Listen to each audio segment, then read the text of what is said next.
जय माता दी। हम लोग अब वैष्णो देवी धाम पहुंच चुके हैं। वैष्णो देवी धाम भारत के सबसे प्रतिष्ठित पवित्र शहरों में से एक है और यह वृंदावन में स्थित है।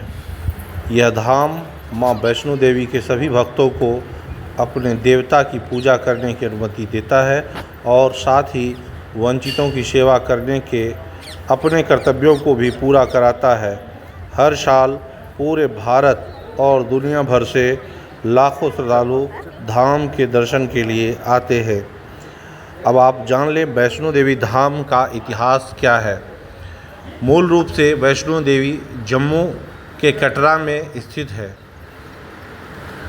जहां हर साल लाखों श्रद्धालु मां वैष्णो देवी का आशीर्वाद लेने के लिए जाया करते हैं। हालांकि कुछ व्यक्ति उनकी धार्मिक सेवाओं में शामिल होने में असमर्थ हैं, जिसे देखते हुए जेके ट्रस्ट ने अपने प्रबंधन ट्रस्टी श्री के नेतृत्व में 2003 में भगवान कृष्ण के इस पवित्र नगरी वृंदावन में वैष्णो देवी मंदिर बनवाने के लिए ज़मीन खरीदी और उन्होंने मई 2010 में वृंदावन में विशाल और सुंदर मां वैष्णो देवी मंदिर का निर्माण करवाया। वैष्णो देवी धाम की वास्तुकला बेहद ही मनमोहक है। वैष्णो देवी मंदिर में बहुत ही सावधानी और कारीगरी के साथ यहाँ कलाकृति दर्शाई गई है। इस मंदिर की खासियत है कि वैष्णो देवी का जो प्रतिमा है वह यहाँ पर काफ़ी विशाल है, जो कि दूर दूर से ही दिख जाता है। इसे शानदार ढंग से सजाया गया है और लाल साड़ी के साथ देवी के आभूषणों और हथियारों से सुसज्जित किया गया है। ये उनकी शक्ति और बुराई से लड़ने की शक्ति को दर्शाता है। वह अपने शाही वाहक शेर पर सवार हैं। इसके बगल में भगवान हनुमान की एक विशाल मूर्ति है, जो एक पैर मोड़कर और हाथ जोड़कर बैठे हुए हैं और ऐसा लगता है कि हनुमान जी मां वैष्णो देवी से आशीर्वाद की प्रतीक्षा कर रहे हैं। वृंदावन में वैष्णो देवी धाम में तीर्थयात्रियों के लिए एक संलग्न औषधालय और पुस्तकालय भी है। इसके अलावे इसमें आने वाले भक्तों के ठहरने के लिए 2 धर्मशालाएं भी शामिल किए गए हैं। केंद्रीय कक्ष ध्यान के लिए है और योग कक्ष इसके निकट है। वैष्णो देवी धाम का स्थान शुभ है और भगवान कृष्ण के बढ़ते वर्षों से जुड़ाव बना हुआ है। सबसे आश्चर्य बात यह है कि ये सभी विशाल मूर्तियाँ मंदिर की छत पर मौजूद है। वृंदावन आने वाले किसी भी पर्यटक के लिए यह मंदिर अविस्मरणीय है। एक बार जो इन्हें देख ले वो कभी इसे भूल नहीं सकते हैं। अपने विशाल आकार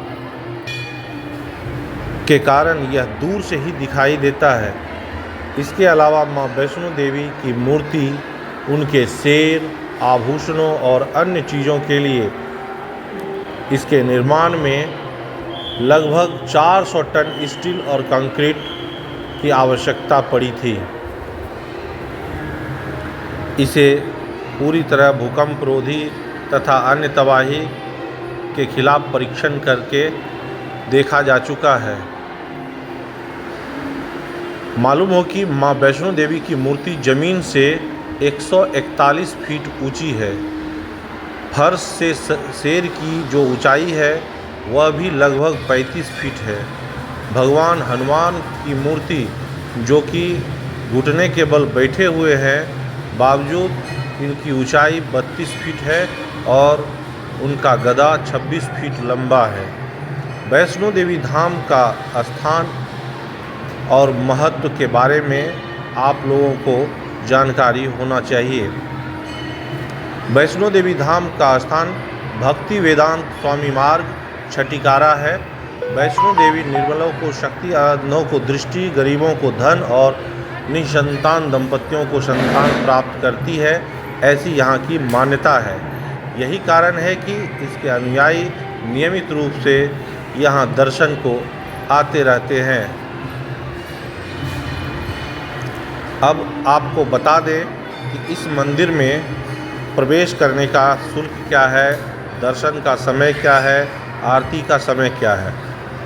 तो आप जान लें, इस मंदिर में जाने के लिए कोई प्रवेश शुल्क नहीं है। मंदिर का समय सुबह 6 बजे से दोपहर 1 बजे तक रहता है। इस दौरान कोई भी श्रद्धालु मंदिर पहुंचकर यहाँ का पूरा नज़ारा ले सकते हैं। अंदर में प्रतिमाओं की नक्काशी को देख सकते हैं। इसके बाद दोपहर में मंदिर का द्वार बंद हो जाता है, फिर शाम 4 बजे द्वार खुलता है, जिसके बाद श्रद्धालु शाम 8 बजे तक यहाँ मंदिर में दर्शन के लिए आते रहते हैं। यह मंदिर सप्ताह के 7 दिन खुली रहती है। आप यदि यहाँ जाने का प्लान कर रहे हैं तो वैष्णो देवी धाम की यात्रा के लिए सबसे अच्छा महीना अक्टूबर से मार्च का होता है।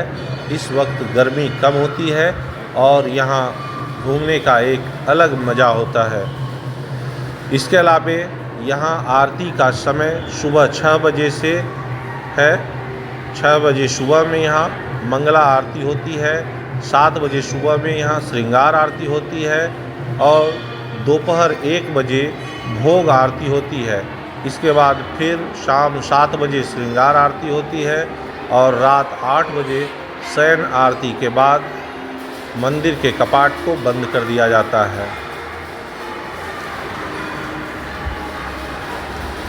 अब हम लोग वैष्णो देवी मंदिर के अंदर पहुंच चुके हैं और बारी बारी से यहाँ के दीवारों पर बनाई गई प्रतिमा को देख पा रहे हैं।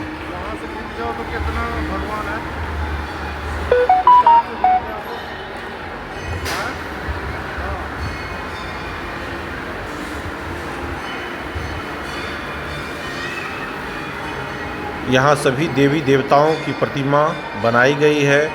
दुर्गा माता के बाद आप देख रहे हैं यह सरस्वती माता का कितना मनमोहक मूर्ति है। ऐसा लग रहा है कि माता लक्ष्मी समुद्र में है और दोनों हाथी उसके दाएं और बाएं तरफ पानी में उनके तरफ फव्वारा फेंक रहा है। इसके बाद देख सकते हैं माता काली की प्रतिमा कितना विकराल स्वरूप है। ऐसा लग रहा है कि मानो यह हकीकत हो। ब्रह्मा विष्णु महेश की प्रतिमा भी जो एक साथ स्थापित की गई है वह भी देखने लायक है। ये देख सकते हैं भगवान कृष्ण का अपने कनिष्ठ उंगली पर गोवर्धन पर्वत को किस तरह से उठाए हुए हैं और यहाँ आप देख रहे हैं भगवान शंकर अपनी जटाओं को खोलकर माता गंगा को अपनी जटा से मुक्त किए हैं और गंगा की धारा आगे बढ़ रही है। फिर यहाँ माता लक्ष्मी की अलग प्रतिमा है। इसके बाद आप देख पा रहे हैं यह राम दरबार, इसमें राम, लक्ष्मण, सीता, भरत, शत्रुघ्न और हनुमान सभी लोग हैं। ये भगवान विष्णु माता लक्ष्मी के साथ शेषनाग की शैया पर हैं। ये साईं बाबा को आपने देखा। अब हम लोग इस मंदिर परिसर से बाहर निकलेंगे और बाहर निकलकर गुफा में प्रवेश करेंगे। मैं पहले ही बता दूं, यह गुफा ओरिजिनल नहीं है, ये आर्टिफिशियल है। लेकिन गुफा के अंदर जाने के बाद ऐसा प्रतीत होगा कि आप ओरिजिनल गुफा के अंदर ही हैं। ये आप देख पा रहे हैं माता दुर्गा की प्रतिमा काफ़ी दूर से भी कितनी बड़ी लग रही है। इसकी लंबाई 141 फीट है। अब हम लोग यहाँ से आगे बढ़ते हैं। ये मंदिर परिसर के बीचों बीच आप फव्वारा देख पा रहे हैं और अब यहाँ से गुफ़ा का एंट्री गेट है। अब हम लोग गुफ़ा के अंदर प्रवेश कर रहे हैं। जय माता दी।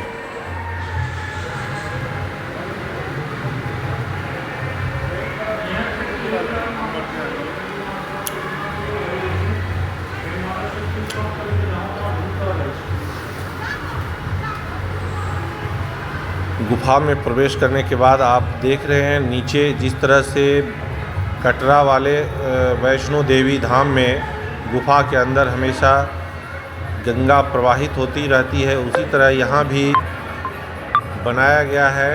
नीचे फर्श पे आप देख पा रहे हैं पानी बह रहा है, काफ़ी ठंडी है पानी, बहुत पैरों को काफ़ी सुकून मिल रहा है। अंदर में पूरी तरह से वातानुकूलित मौसम सा एहसास हो रहा है। इस गुफ़ा के अंदर जगह जगह पर माता दुर्गा तथा विभिन्न देवी देवताओं की प्रतिमा को स्थापित किया गया है। यहाँ अभी गणपति की प्रतिमा को आप देख पा रहे हैं। इसके आगे देखिए ये माता भवानी शेर पे सवार है।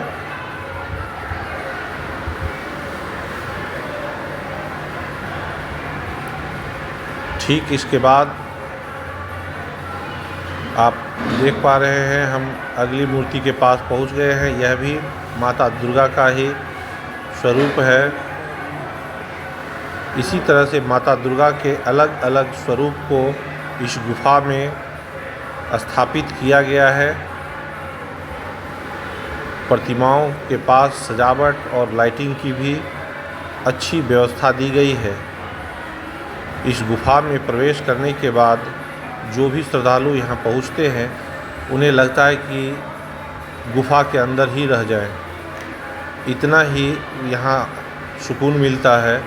लोग गुफ़ा से बाहर निकलने को तैयार नहीं होते हैं, लेकिन यहाँ जो सिक्योरिटी लगाई गई है वह बीच बीच में श्रद्धालुओं को हिदायत देती रहती है कि आप गुफ़ा के अंदर अधिक समय तक ना रुकें, इससे भीड़ की समस्या हो सकती है, जिस कारण से लोग धीरे धीरे आगे बढ़ते जा रहे हैं।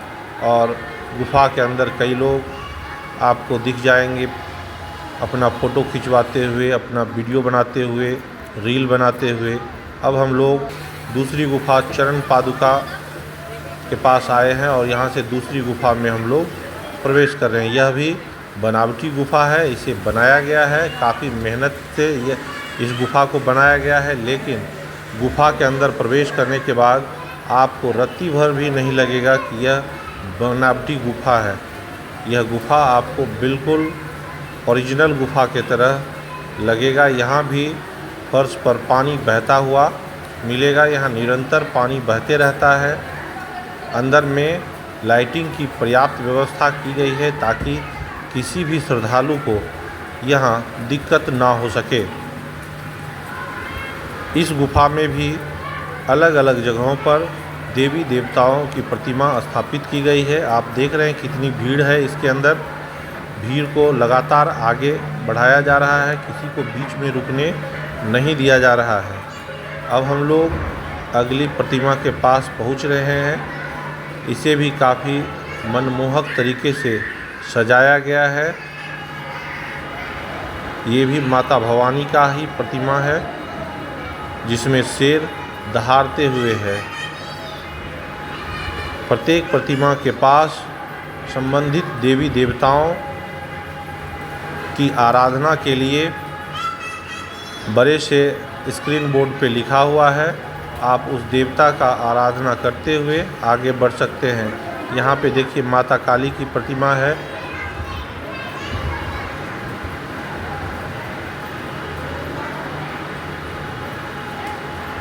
ये आप देख रहे हैं माता गौरी जो गाय पे सवार है।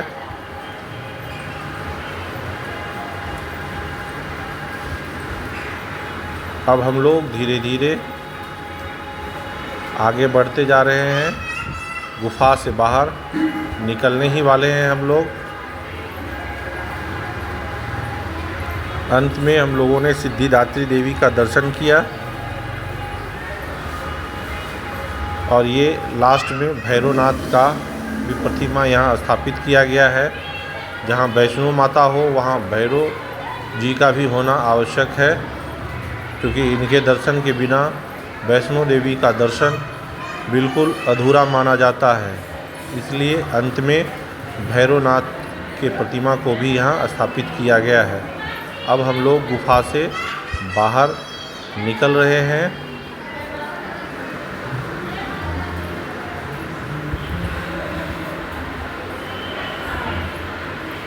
यहाँ एक दान पेटी भी लगा हुआ है। जिन श्रद्धालुओं को दान देने की इच्छा होती है वो इस पेटी में डोनेट कर देते हैं। यहाँ की व्यवस्था बहुत ही अच्छी पाई गई। जितने भी गार्ड्स हैं या जो यहाँ के स्टाफ हैं उनका व्यवहार काफ़ी अच्छा था। एक बार फिर आप लोगों को यहाँ वैष्णो देवी के आंगन में जो झरना लगा हुआ है वह दिखा पा रहा हूँ, बेहद ही मनमोहक। और ये माता दुर्गा का जय माता दी।